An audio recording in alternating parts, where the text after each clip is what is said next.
que ha hecho el estudio sobre la variabilidad genética, en principio habíamos planteado para Lotus maculatus, pero después lo abrimos también al Lotus vertelotis.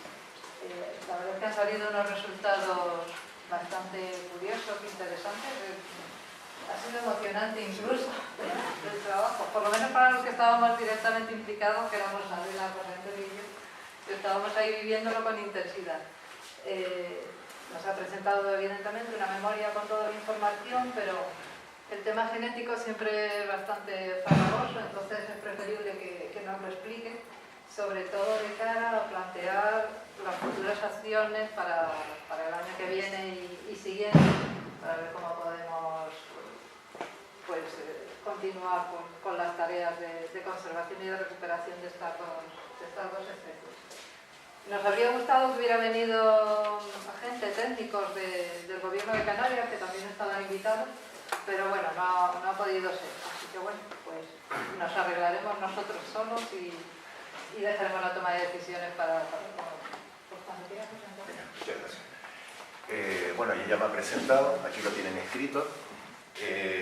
Bueno, se van a exponer los resultados de una interacción entre el Cabildo de Tenerife y la Universidad de La Laguna. Esa interacción se formalizó a través de un contrato de investigación. Este es el número que identifica a ese contrato, y el título del contrato, ¿no? Sería Evaluación de la variabilidad genética de la población natural del Pico del Sausal, Lotus maculatus, y del Pico de Paloma, Lotus bertheloti. Propuestas de actuación para su conservación. Con su permiso, y a partir de ahora siempre me referiré, me resulta más fácil, la manera en que nos comunicamos en el laboratorio, diré maculatus y bertheloti, si me lo permiten, ¿vale? Más que me trago diciendo lo del Pico de Sausal y Pico de Paloma, ¿no? Bertheloti, el del monte, y maculatus, el de la costa, ¿no? También advertirles que yo no sabía pues, el tipo de público al que me iba a enfrentar. Probablemente sea muy heterogéneo, entonces he preparado una serie de diapositivas por si acaso alguien me pregunta, pues la pongo delante. Y si no, pues la pasaré sin más. Bueno, en primer lugar les voy a poner un extracto sacado de una publicación del 2014, una revista de primera división, no sé si lo conocerán, Ojeda Darío, donde se hace un balance, bueno, de una serie de especies de lotus y de cuál es el riesgo al que están sometidos, los riesgos de desaparición, de extinción de esas especies, sobre todo según la lista roja de la flora vascular española.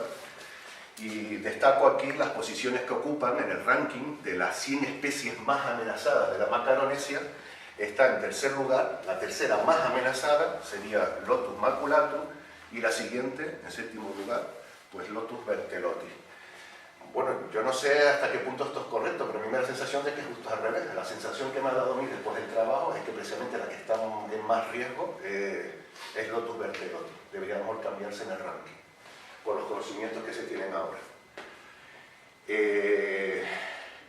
Aquí tienen un extracto del Boletín Oficial de Canarias del año 2007, donde se publica el plan de recuperación de las dos especies, y simplemente he sacado ciertos párrafos, los he subrayado, donde se destaca la importancia que tiene hacer estudios sobre la diversidad genética de esas especies a la hora de tomar actuaciones de conservación.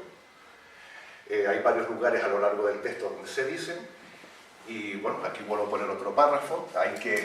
Es una obsesión de la biología de la conservación, y una obsesión bien fundamentada, es aumentar el tamaño de las poblaciones hasta un número de individuos que aumente la probabilidad de que esa especie se mantenga en el tiempo, ¿no? Estos son los planteamientos: aumentar hasta 800 individuos en el caso de bertheloti, si no me equivoco, sí, bertheloti, y 700 individuos en el caso de maculatus, y manteniendo siempre la mayor variabilidad genética posible. ¿De acuerdo? Hay que tener en mente que esa variabilidad genética es la que va a asegurar la supervivencia de la especie a largo plazo. Cuando se habla aquí a largo plazo, se habla de cientos y de miles de años, no solamente de unas cuantas generaciones. Simplemente decirles la técnica que yo he empleado, de las muchas que se pueden emplear. La técnica que yo he empleado para hacer este estudio se conoce con este nombre, es un nombre genérico. Simplemente decirles que se basa en una aproximación que permite amplificar un lugar del genoma, obtener millones de copias de ese lugar del genoma y poder analizarlo.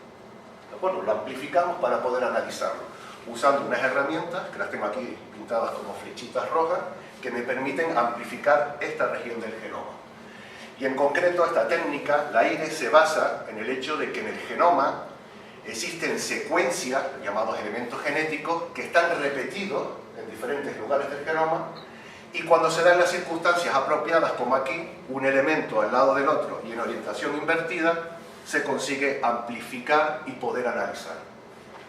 En este trabajo en concreto, el tipo de elemento que he aprovechado se llama así, es un retrotransposón con LTR. Simplemente saber que son un tipo de elemento móvil, su nombre lo indica, son inquietos, están saltando de un lugar al genoma, y al saltar causan variación genética.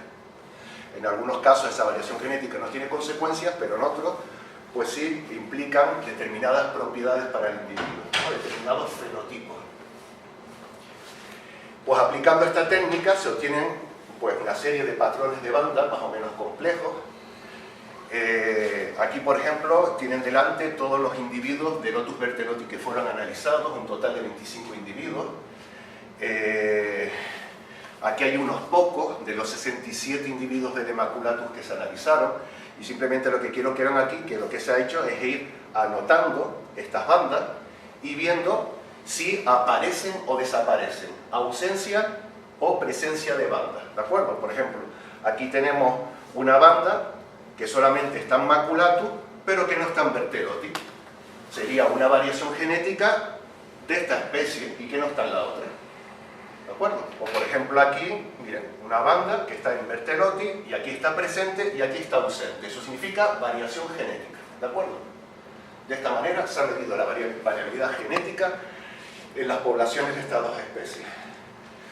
Es un tipo de marcador que se llama dominante, que tiene una serie de limitaciones. Si me lo preguntan, pues ya les pondré la diapositiva. Pero bueno, mejor esto que nada, ¿no? Tener algo de información para poder trabajar. Empezamos con la primera especie, con Lotus maculatus. Existe una única población natural que está localizada en el puertito de Sausal, en Rojas, que fue descubierta en el año 63 por la ciencia, ¿no? Descubierta por la ciencia.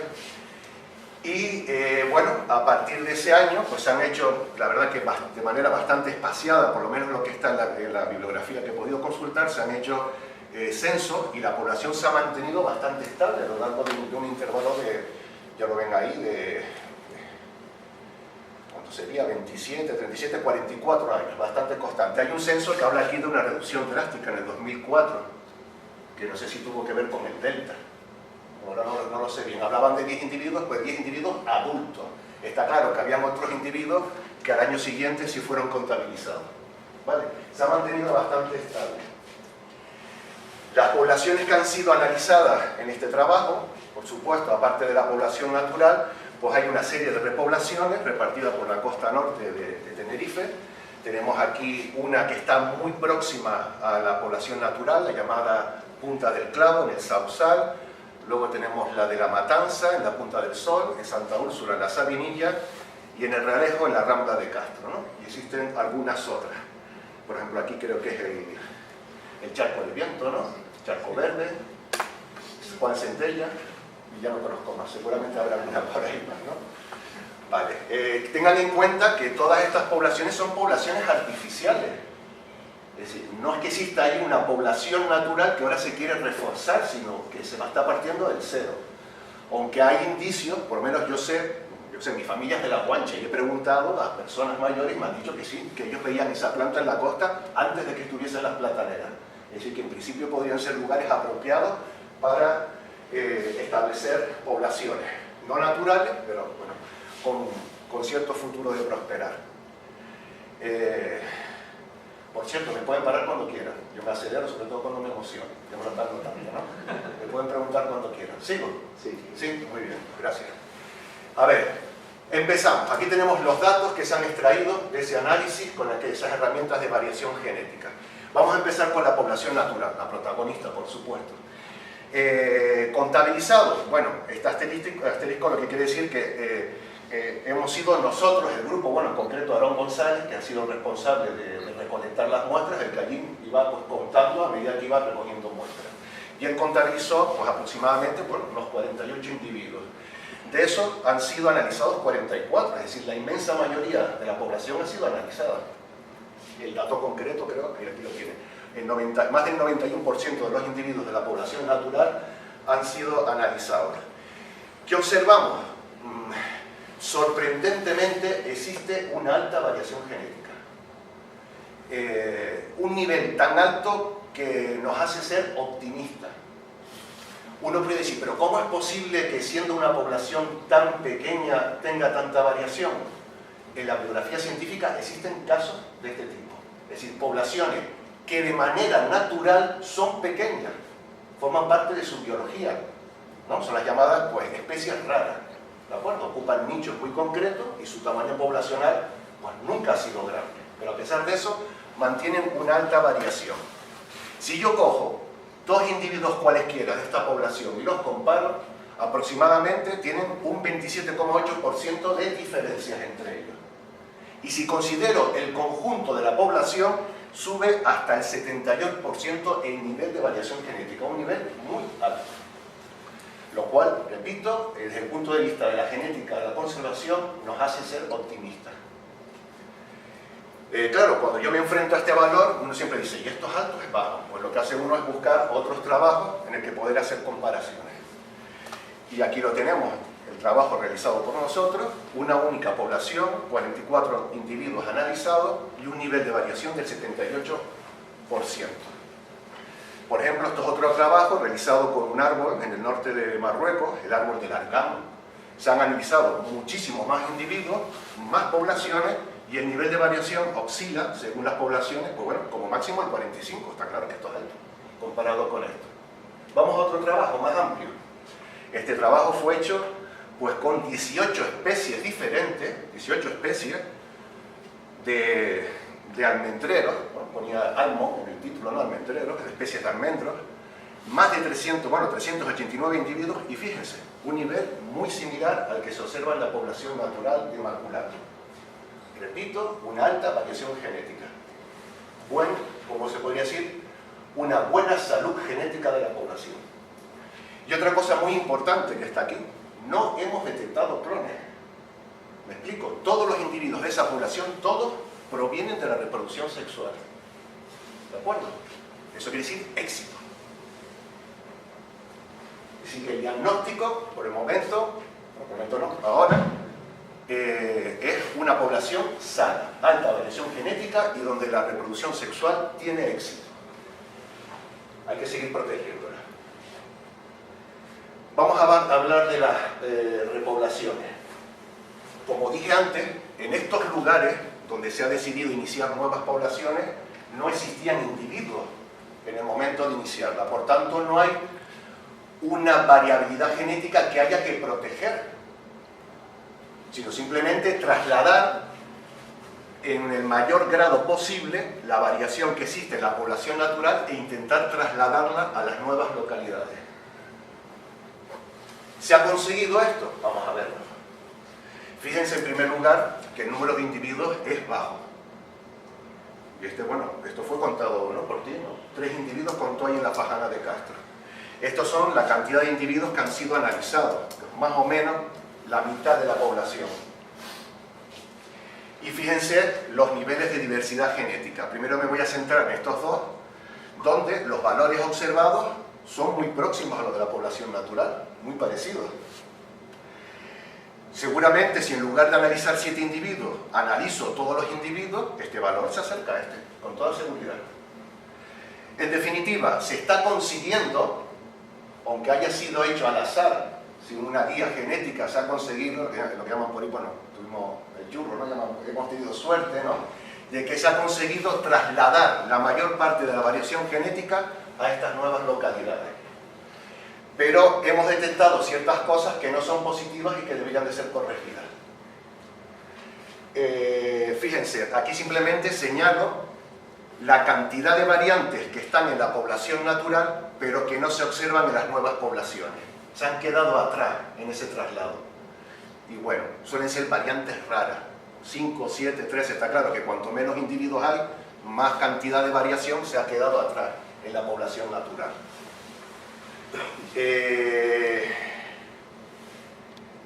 De nuevo, algo muy positivo, no hemos detectado ni un solo clon de la población natural en las poblaciones artificiales. Es decir, todos los individuos que están en las poblaciones artificiales provienen de semillas.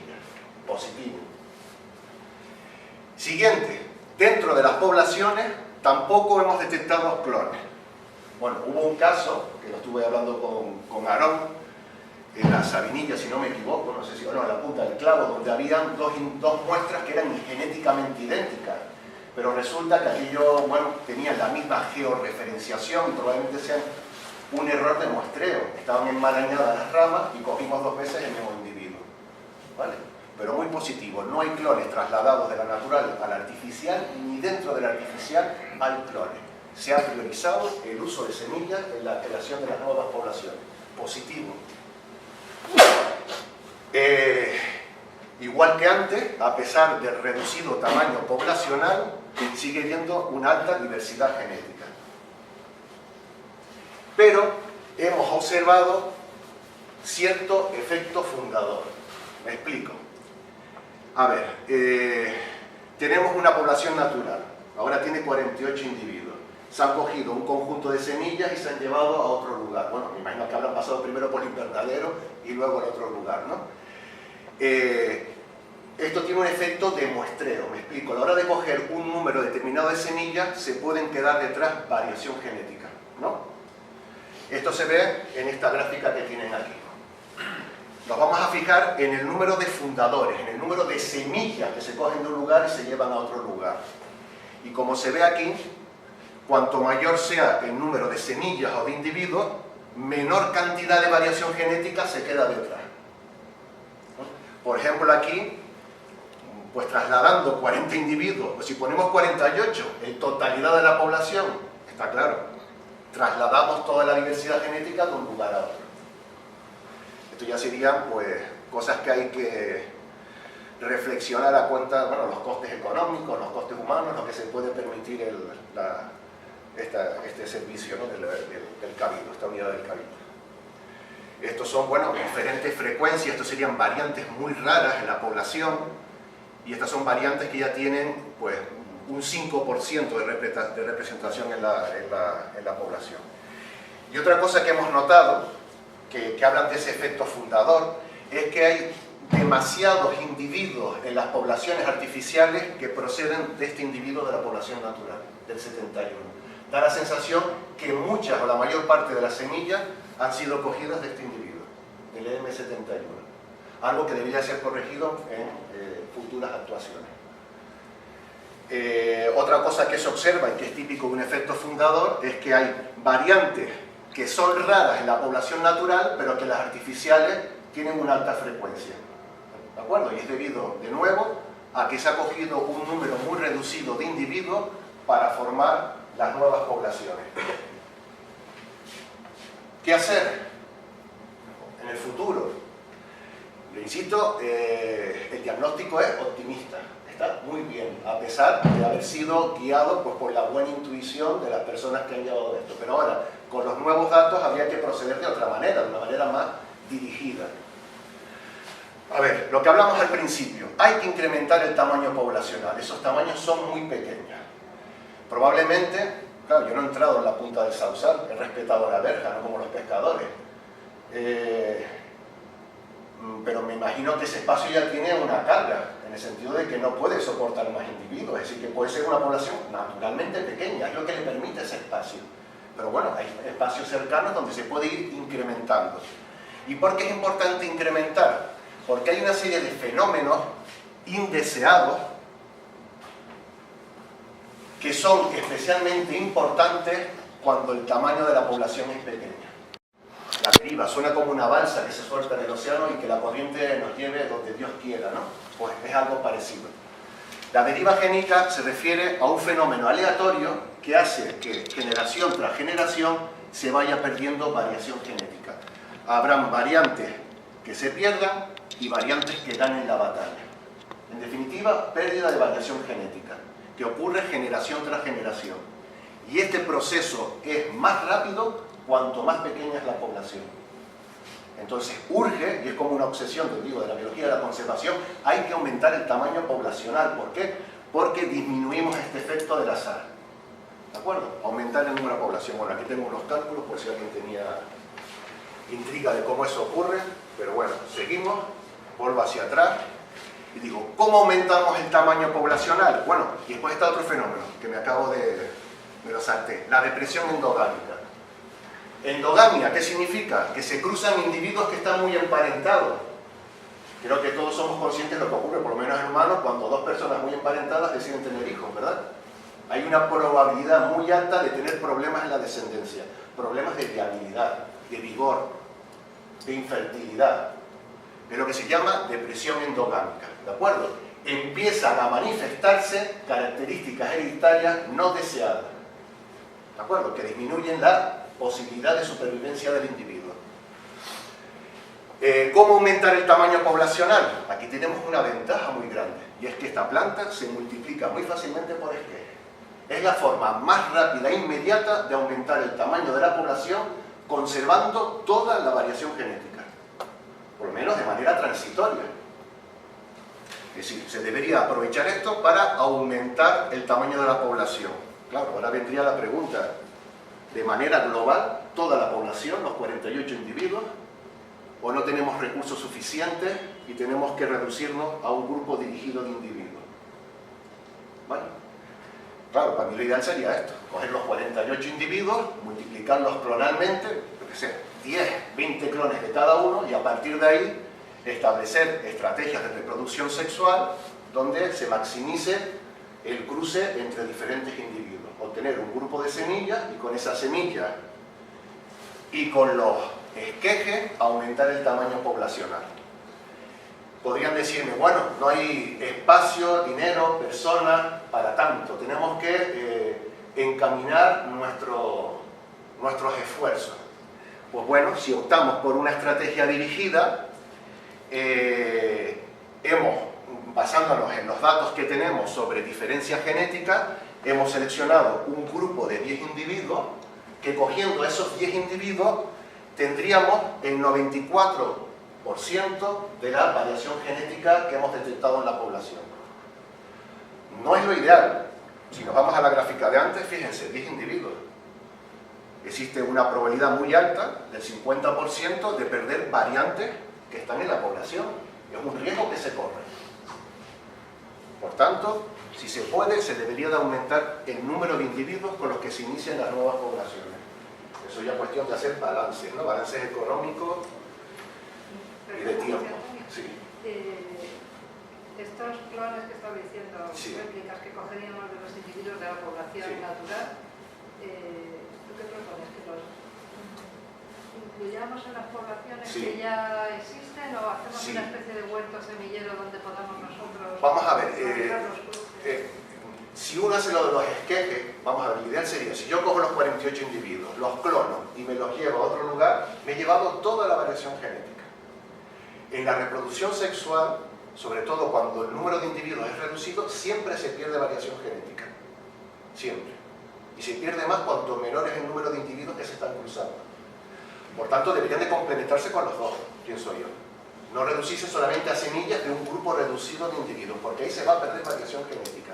Y aparte está la depresión endogámica de la que hablé antes. Entonces yo, en particular, soy partidario de trasladar ambas cosas. Individuos de la población original como clones y semillas obtenidas en invernaderos donde se hayan maximizado los cruces entre diferentes individuos. Las dos cosas, estrategias complementarias. Es una ventaja muy grande el poder multiplicar por esqueje. Se debe de aprovechar sin duda. Una pregunta. Sí. ¿Hay un tamaño poblacional óptimo? ¿Ahí se puede decir? En los libros, lo que pasa es que siempre se basan en modelos en los que una generación sustituye a la siguiente. Serían plantas, por ejemplo, anuales, ¿no? Me reproduzco, muero y ahí queda la siguiente generación. Hay una sustitución. En esos modelos hablan de tamaños de hasta mínimo de 1000 individuos. Y el óptimo sería 100.000. Claro, aquí estamos hablando de asegurar la viabilidad de la especie, incluso extinguida la humanidad, ¿no? Estamos hablando de miles de años de supervivencia. Hablan que a partir de 1000 hacia abajo se entra en un estado crítico en el que empieza a perderse variación genética, en el que empieza a ponerse en peligro la población. Pero aquí tenemos individuos que se reproducen, bueno, según tengo constancia, pueden vivir décadas, los lotus, ¿no? Por lo menos el de la cueva, el natural de la cueva, está desde de los años 70. ¿De acuerdo? Así que no hay una restitución total de una generación por la siguiente. ¿De acuerdo? Entonces ahí los números, pues se pueden tolerar números más pequeños. Pero los 700, 800 que pone el boletín oficial se aproximan mucho a ese número de 1000 que ponen los libros de genética de la conservación.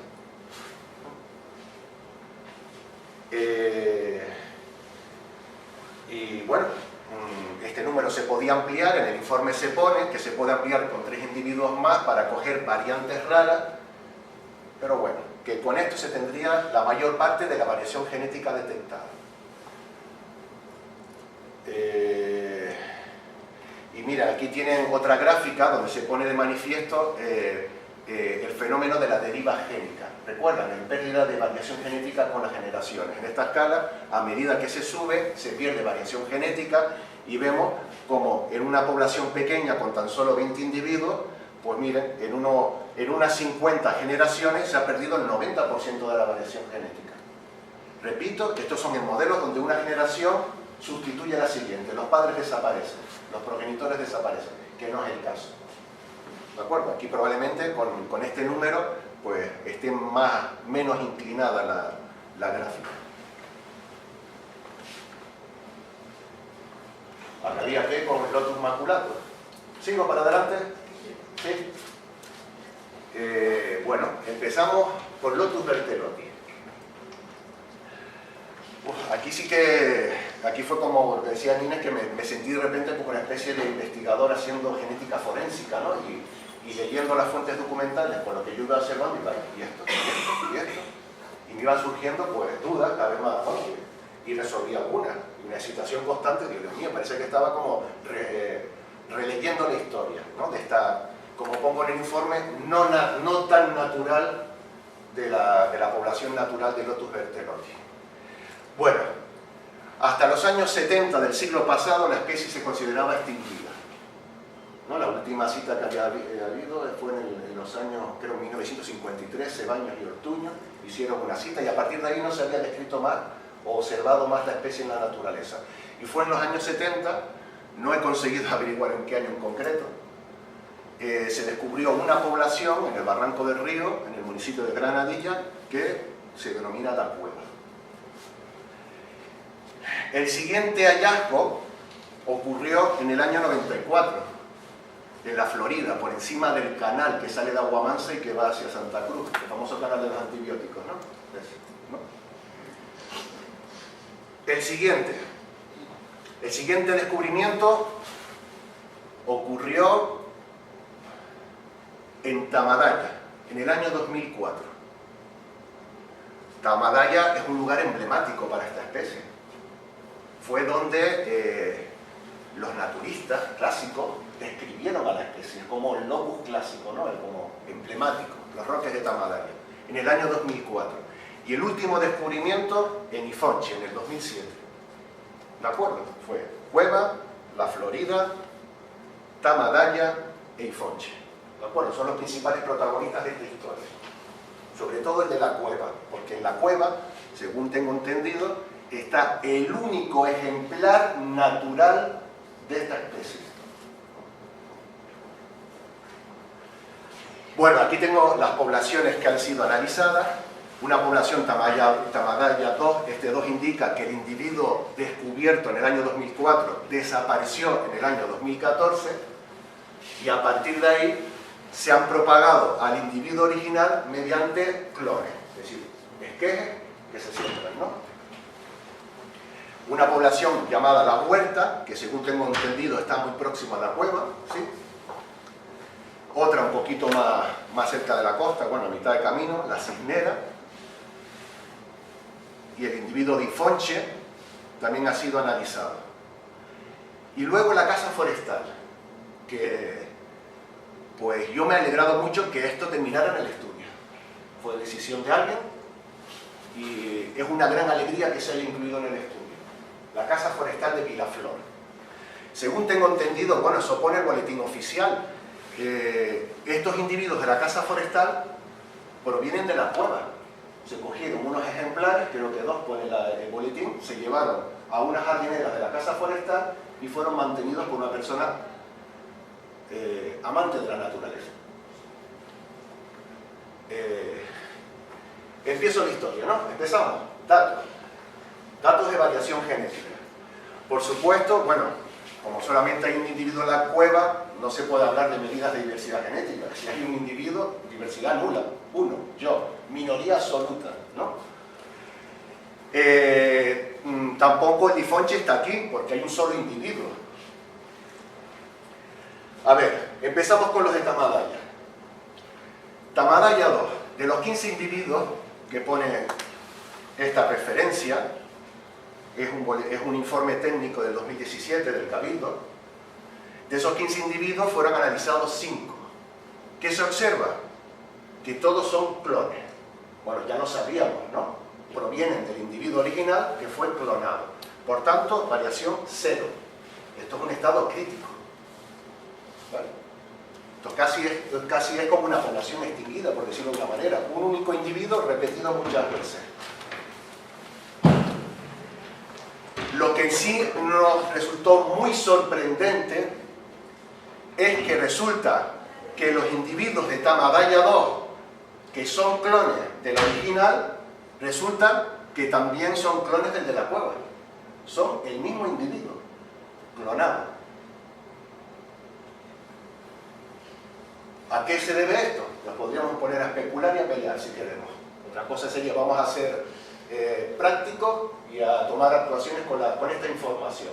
Pero en definitiva, no hay diferencia genética entre la cueva y Tamadaya 2, que a su vez proviene de Tamadaya 1, el original. Seguimos. Siguiente población, la de la cisnera. Poblaciones muy pequeñitas. Esto hay que aumentarlo de tamaño. Pero más o menos, bueno, la mitad o poco más se ha analizado. Tenemos pues datos que son significativos, ¿no? Son representativos, perdón. En el caso de la cisnera, variación genética baja. Si la comparamos, bueno, podría dar marcha atrás, pero se van a marear. Baja, ¿no? ¿Y por qué es tan baja? Fíjense, de estos 5 individuos, lo tengo por aquí, creo que eran 3, sí, 3 son clones de la cueva. O si le prefieren, clones de Tamadaya. Yo prefiero decir de la cueva porque la cueva fue el primero de esta historia. ¿Vale? 3 son clones de la cueva y resulta que los otros 2 son parientes muy cercanos de este de aquí. Claro, cuando uno se pone a leer la historia, resulta que todos estos individuos, ¿de qué provienen? De la autofecundación desde la cueva o fecundación cruzada con clones de sí mismos, que viene a ser la misma historia, autofecundación. Por eso están muy emparentados. Y peligro, como dije antes, el que se crucen individuos emparentados conlleva siempre una pérdida de variación genética, siempre. Y se pone en peligro la continuidad por la depresión endogámica. Esto, sin duda, bueno, o por lo menos por nuestra opinión, tiene que ver con esto. Esta caída que se observa en todas las poblaciones artificiales. Se introducen individuos y esos individuos no son resistentes, son débiles, mueren y más aún, no se reproducen entre ellos sexualmente. ¿Por qué? Porque se están intentando cruzar individuos muy emparentados y que probablemente ya tienen defectos genéticos por depresión endogámica. Sin embargo, miren este. Dios, aumentó en un individuo. Él solo, la población sola, sin intervención humana, creo yo. Vuelvo para atrás. Bueno, debo de reconocer que en este estudio no se incluyó al ejemplar de la Florida, que incluso en su momento se describió como una subespecie dentro de Berthellotti. Subglabrata, creo que era, ¿no? Subespecie. Claro, yo no era tampoco muy consciente, hasta que uno se pone a leer, de la importancia que tiene en esta historia ese ejemplar. Y como no lo podía soportar, pues hace 2 semanas lo estudié. Y tengo aquí la fotografía.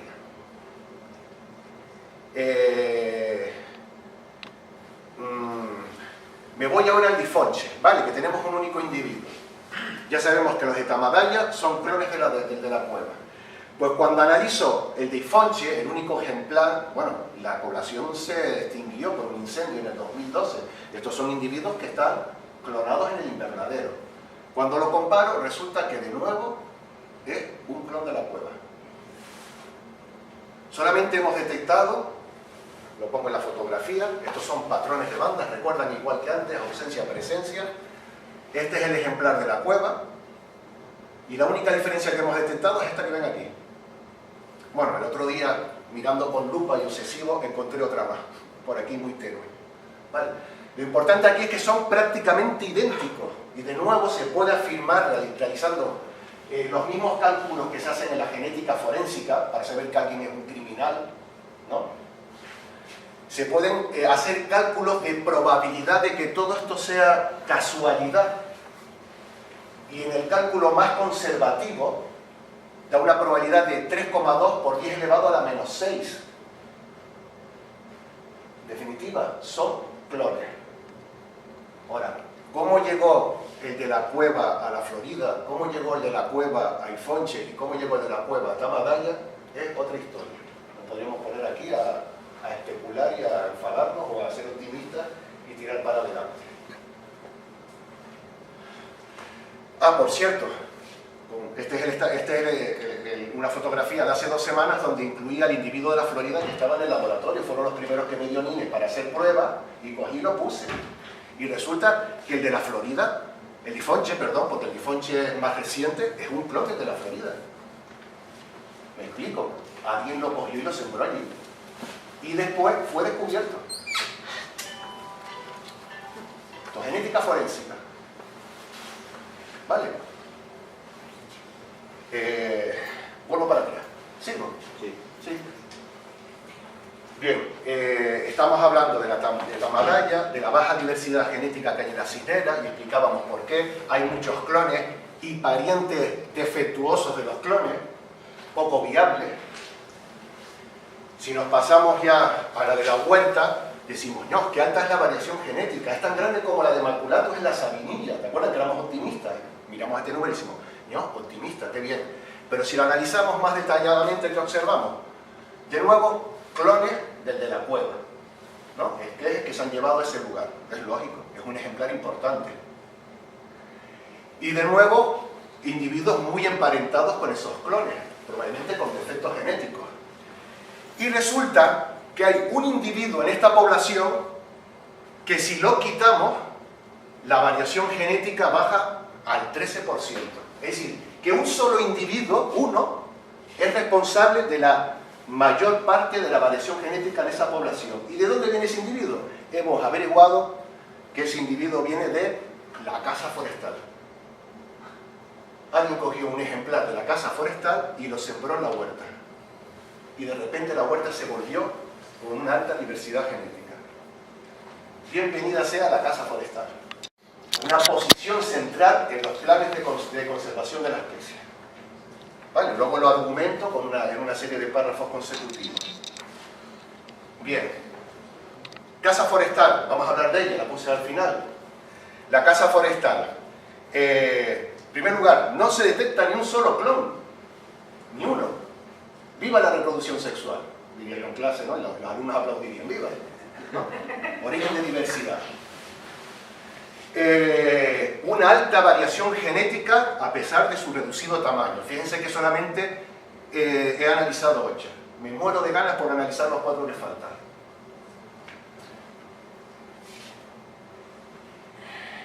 Y bueno, vamos a intentar representar todo lo que he dicho en un árbol filogenético. resumen de todo lo que se ha dicho. En primer lugar, una serie de clones que en mi opinión vienen todos de la cueva, porque fue el primero de esta historia. ¿Vale? Un clon en Ifonche, aquí me falta, claro, esta figura fue antes de que analizara de la Florida lo tendría que poner aquí también metido, ¿vale? Todos los clones de Tamadaya, clones en la Cisnera, clones en la Huerta, y todos ellos vienen de la cueva, del protagonista principal de esta historia. Luego tenemos una serie de individuos muy emparentados con el de la cueva, porque proceden de autofecundación de la cueva. Esta diversidad que se ve aquí es ficticia, en el sentido de que todos los casos sí son diferentes, pero son diferentes porque has perdido variación genética. ¿De acuerdo? Estos individuos tienen menor variación genética que el de la cueva y, con toda seguridad, defectos que dificultan su supervivencia. Y aquí tenemos la casa forestal. Todos diferentes. Miren, este es el individuo que se coló en la huerta. ¿Lo ven? ¿De dónde viene? De la casa forestal. Y todo esto representa variación genética. Una población sana. Se reproduce sexualmente, sin ayuda de nadie. ¿Sigo? ¿Sí?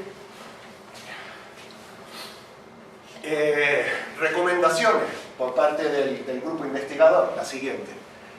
No se puede considerar a Tamadaya 2, ni a las poblaciones extintas de Ifonche, incendios, o de Florida, sequía, como poblaciones de especial interés biológico.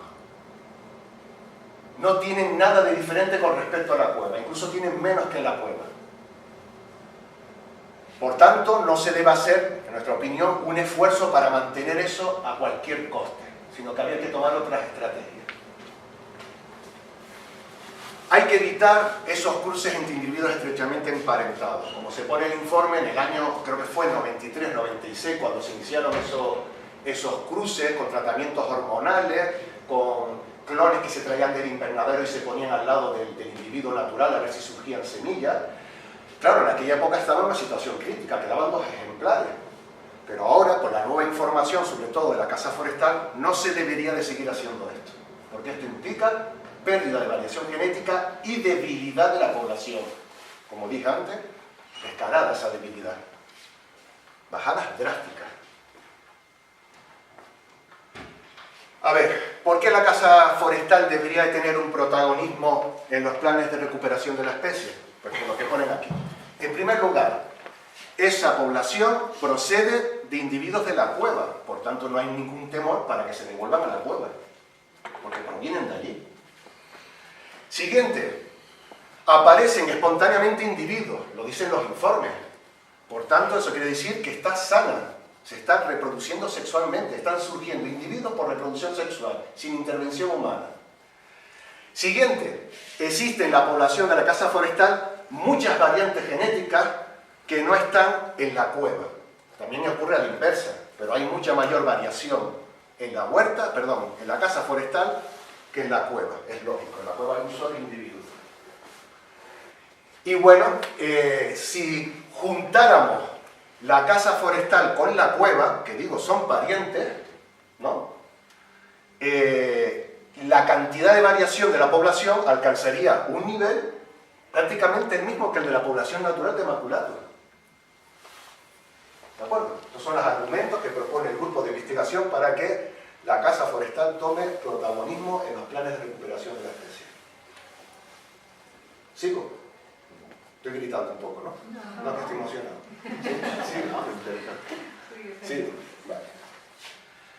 Bueno, esto he sacado un informe que me proporcionó Nine. Creo que no me he saltado nada, no sé si hay alguna pregunta, sigo, voy mirando a ver. Y bueno, esto está sacado del informe, lo puse aquí y bueno, es como cosas de qué cosas se pueden hacer en el futuro para seguir avanzando, si lo ven oportuno en esta línea de investigación. En mi opinión se deberían de seguir analizando los individuos de la casa forestal, 4, supongo que quedan 4 sin analizar, y ver qué pueden aportar al plan de conservación. Igual que se dijo con maculatus, habría que aprovechar la posibilidad de reproducir por esquejes, de multiplicar vegetativamente para ese conjunto de individuos, obtener muchas copias de ellos. ¿De acuerdo? Hay que aumentar el tamaño de la población. Y luego, idear estrategias que maximicen la fecundación cruzada entre los individuos, ¿no? Para obtener semillas y obtener clones y llevarlos a las nuevas localidades, donde los expertos consideren oportunos. La Huerta, la Cinera, Tamadaya, por supuesto, es el lugar emblemático. Ya la Florida no sabría qué decir. Hay algunos jardines botánicos que presumen de tener individuos de la Florida, cogidos por clones. Se podrían analizar a ver si son diferentes y no clones como en nuestro caso. Y, en mi opinión, se debería de recurrir pues a ejemplares vivos de Berthellotti que se encuentran en jardines botánicos, en jardines privados, en viveros. Se podrían analizar y plantearse de introducirlo en la naturaleza.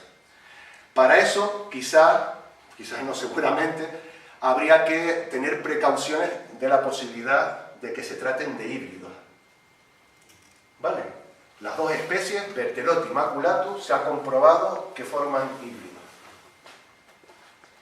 Y sobre todo, los primeros que arrojaron sombras, bueno, por lo menos que yo sepa, de manera escrita, sombras de duda acerca de esto, es un trabajo realizado en Gran Canaria por este grupo de investigación, liderado por, no sé cómo se pronuncia, yo creo que es catalán, ¿no? Caujapet. ¿Cómo? Caujapet. Dentro del programa Biotagenes. Este es el resumen de su estudio. Ellos no analizaron directamente el genoma, sino indirectamente analizaron enzimas. Estos serían 8 marcadores genéticos. En nuestro caso, en nuestro estudio, estamos rozando los 87, 91 marcadores genéticos, tenemos mucha más información. Y la verdad que yo encuentro cosas raras en este estudio, me pongo a mirar y también uno tiende a criticar al enemigo, ¿no? Como enemigo, que sea, o el competidor, por llamarlo de alguna manera. Pero veo cosas raras, a ver si me explico, a ver si... Mire, estos dos individuos se suponen que son los ejemplares naturales del Barranco del Río. Cuando se hizo ese estudio, bueno, se publicó en el 2005, todavía habían 2 naturales. Ahora queda uno, ¿verdad? ¿Quedan 2 vivos? No, ya no queda ninguno. No queda ninguno. Vale. Y aquí ven, hay una serie de variantes que las he destacado para comparar. Se supone que estos que están aquí son clones de estos que están en jardines. Este está en un jardín, bueno, este está en un jardín particular, este Ceplan, yo no sé lo que, creo que es la taonilla ahora, ¿no? No, enfrente de la taonilla, Ah. al otro lado de la carretera. Se supone que este es un clon del Barranco del Río, y este es un clon del de Tamadaya, y empiezo a ver cosas que no me cuadran. Vamos a ver si se fijan. Miren, aquí que pone A grande, B grande, ¿no? AB combinado con AA. Pues aquí es AB con BB, es diferente. Puede ser un error, yo confieso que hay errores en mi informe, se lo voy a decir luego a niños en privado, pero yo se me escapó. Uno se equivoca cuando escribe, luego viene la fe de ratas, ¿no? Para corregir. Pero bueno, que hay cosas curiosas. Yo lo que he puesto esto sobre todo por lo siguiente. Este grupo de investigación dice: hemos detectado en los individuos de las repoblaciones, todos estos son ejemplares de repoblaciones, hemos detectado variantes genéticas C que no están en la población natural, pero sí están en los híbridos. Sospecha de que haya híbridos por medio. ¿De acuerdo? Y lanzan esa sombra de duda acerca del plan de recuperación. Aunque luego añaden algo más. Puede ser otra opción que estos individuos procedan de individuos que ya no están en la naturaleza y sean variantes que estaban aquí, pero que ya no están. Esa sería la otra opción. Bueno, Nines me transmitió esa preocupación lógica por los híbridos y sin que estuviera en el contrato, pues me puse a trabajar con un híbrido. Me fui al jardín de enfrente, lleno de híbridos, el jardín, robustos, hay que cortarlos para que dejen de crecer. Son muy vigorosos, como acabo de decir, y son fértiles. Es decir, producen semillas, y Aarón ha cogido esas semillas, las ha sembrado y germinan. Solamente ha cogido 2, se han muerto, pero bueno, eso no es estadísticamente significativo. Yo tengo como unas 80 semillas guardadas de este híbrido para sembrarlos y ver qué es lo que ocurre. Pero bueno, que es una amenaza real a la supervivencia de las otras 2 especies. ¿Vale? Y bueno, lo que dije antes, se ha especulado sobre la contaminación de las repoblaciones de L. bertelotti en manos del Cabildo. Digo, bueno, pues vamos a estudiarlo. Aprovechando, pues teniendo mucha más información que en este estudio. Fíjense, aquí solamente se han estudiado 8 lugares del genoma, equivale a 8 bandas de las mías. ¿De acuerdo? Pues bueno, vamos a recolectar todos los datos que tengo de las especies que puedan ser usados. En total, 74 bandas. Son casi 10 veces más que utilizó el grupo de Gran Canaria. Son bandas que son variables en una o en las dos especies, ¿vale? Aportan información, variación genética que puede ser usada para el análisis. De estas bandas, el 63%, más de la mitad, han experimentado fenómenos de divergencia genética. ¿Qué quiere decir esto? Significa que en Maculatus hay algo que no está en Bertelotti y viceversa. Son diferencias claras. Yo tengo algo que tú no tienes. Y al contrario, nos diferenciamos. Pues utilizando toda esta información, este es el resultado, con los datos que tenemos nosotros. Y hay una clara diferenciación genética entre Maculatus y Bertelotti. ¿Y dónde va el híbrido a parar? Mírenlo, aquí. A mitad de camino entre los dos. Aunque más próximo a Maculatus. ¿De acuerdo? Este híbrido, por lo menos el que yo cogí, tiene más parentesco con Maculatus con Bertelotti. ¿De acuerdo? No está justo en la mitad del camino. A ver si me explico. Ese sería el caso del primer híbrido. La primera vez que creo que fueron los holandeses, porque esto no ocurre en la naturaleza. Hibridaron las dos especies. Ese primer individuo, sí, tenía la mitad de Maculatus y la mitad de Bertelotti. Fue el primero. Probablemente lo hayan hecho varias veces. Pero como ese individuo híbrido es fértil, se puede reproducir, en sucesivas reproducciones se puede enriquecer con el genoma de Maculatus o con el genoma de Bertelotti. En este caso, por azar o intencionadamente, porque querían que las flores fueran más amarillas, pues se parece más a Maculatus. Bueno, yo lo que quiero llegar es que, en nuestra opinión, con una mayor cantidad de datos, los individuos que maneja el Cabildo están claramente diferenciados. No existen híbridos entre los ejemplares de L. bertelotti manejados por el Cabildo. Sobre Maculatus no hay ninguna sombra de duda, ¿no? Están bien acotadas, población natural y bien acotadas. ¿Sigo? Sí. Y bueno, ¿qué se puede hacer para controlar a estos híbridos? Otra propuesta más de actuación en el futuro. Hay especialistas que sugieren que una manera definitiva de saber si son híbridos o no sería irse a los ejemplares que se encuentran en los herbarios. Se supone que esos ejemplares, bueno, si son bastante antiguos, estarían libres de esa sospecha antes de que los holandeses empezaran a hibridarlos para comercializarlos. He buscado en la red y hay una colección que tiene un ejemplar de 1846, por ejemplo. Se podría intentar conseguirlo y hacer el análisis genético y compararlo con lo que se tiene ahora. ¿Vale? Bueno, yo ya me he movido por el herbario de la universidad. El ejemplar que tienen ahí, el más antiguo, creo que tiene 20 años. 20 años y otro de 15 años. Yo no sé, claro, si eso todavía estaría bajo sospecha. No sé de qué época se están comercializando esos híbridos.